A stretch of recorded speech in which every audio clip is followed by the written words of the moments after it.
ببین شما تصمیم میگیری که الان اصل هویت شما بدن شماست، وجود ملکی شماست، همین دنیاست، قیامت و قبر و هیچی نیست، یا نه میری جلو و اینو اعتقاد پیدا میکنی که نه، ما غیر از جهان ماده یه جهان ماورایی داریم، غیر از این بدن یه حقیقت و اصالتی داریم که اتفاقا اونم اصل اینا دیگه همه میشه انتخاب شما این وسط چی انتخاب کردی؟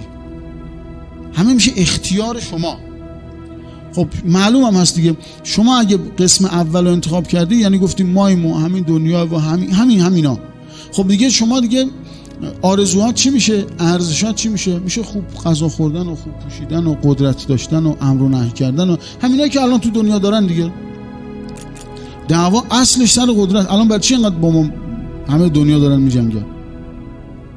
همش سر قدرته، یک ذرهش سر دین نیست، سر منفعت، سر دین اسلام. اگه الان عربستان مسلمون نیستن، اگه کشورهای عربی نیستن، اصلا کلن کفر با مناسک مشکلی نداره. شما همیشه نماز بخون، چه اشکالی داره؟ بگه بخون. اتفاقا مهرم برات دیدین، الان مهر تسبیح چینی داریم، برای شما انواع تسبیحا رو میاره، هر چی خواستی، جانماز، سجده، نمیدونم، بخون هر چی دلت بخواد نماز بخون. اصل دعوا سر قدرت، سر منفعته، چون اون همه دنیاش اینه. یه جمله‌ای داره شهید همت، خیلی این جمله قشنگه، میگه آسون ترین جنگ در دنیا جنگ با اسرائیله. آسون ترین. چرا؟ چون او تمام هستیشو همین ظاهرش میدونه، با اینا جنگیدن کاری نداره.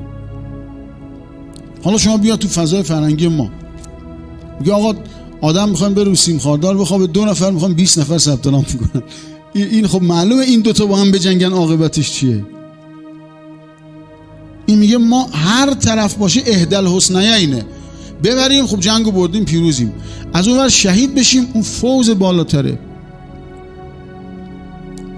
ببینید این که شما میخوای خوب دقت کنید چی هویت اصلی و محور شما باشه. 2 تا نظره. میگه آقا یکیش میگه بارو سر وقت خدا، یکی میگه یا امیال خودته یا شیطان یا آدمای دیگه. شما نیا بگو خب پس در هر صورت ما نیستیم دیگه، در هر صورت انسان رفته تحت اراده دیگه، یا خدا یا شیطان.